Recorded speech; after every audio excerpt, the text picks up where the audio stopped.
H.L. Hunt, Haroldson Lafayette Hunt, was a self-made billionaire worth anything from 1 billion to 10 billion. Nobody knew, and I don't know if he knew either. And Mike wanted to do him bad. And he couldn't get him, or he was afraid to approach him because he thought that if Mike called, that Hunt would say to his friends, this guy, Mike Wallace, wants me, and they would say, oh, he's going to tear you apart. So they said, Joe, call him, you know. So I called him and I said, Mr. Hunt, we haven't lost a billionaire yet. It was a ploy I used on that. I would have to do a cardinal. We haven't lost a cardinal yet, and so forth. And that enchanted them. And he said, all right, you come on out. And I met him, and we drove out to his house in Dallas, and he went through all the stop signs that I saw. And I said, Mr. Hunt, and I soon began calling him H.L., Mr. Hunt, we're going to get killed doing these. He says, I've told the city council there are 125 signs in this town that do not belong there, and I have tried to cause them to be removed, and they won't remove them, and I am going to ignore them. And I've told them that. Rugged individualist. Well, the story itself, we became quite friendly as we went on, and his wife, who was a collector of art and these little statuettes made out of porcelain, you know, things that cost $10,000, $25,000 or something. She would say, she took me into her confidence and said, ask Popsy, that was the family name, ask Popsy maybe he would like to get a picture for us that I like. And no, he didn't have any interest in that. She said, tell him we need a new car. They still had an old car that they drove around, an old Oldsmobile, I think.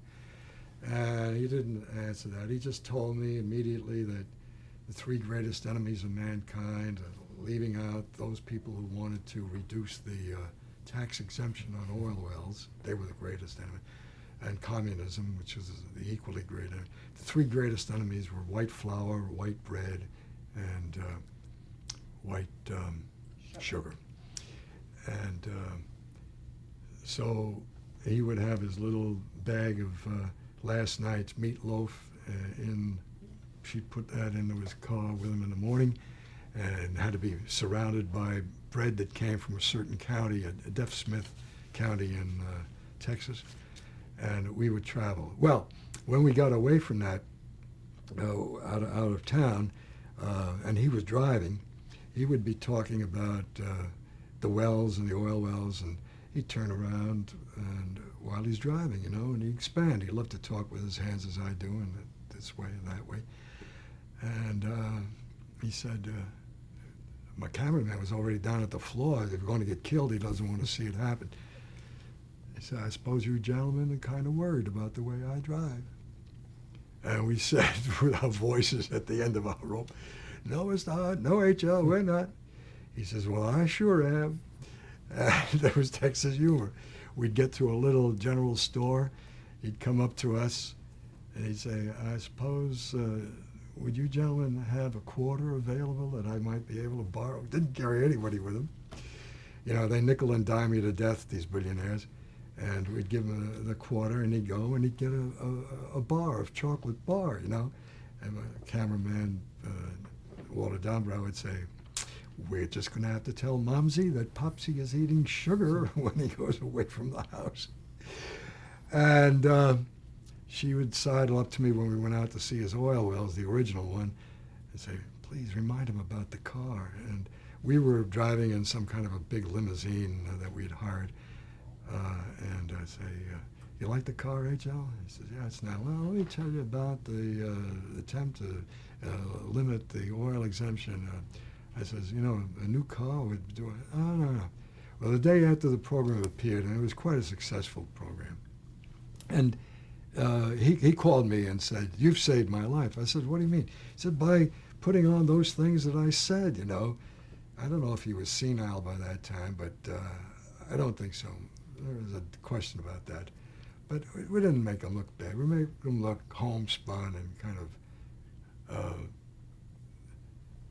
different from what people think about a billionaire.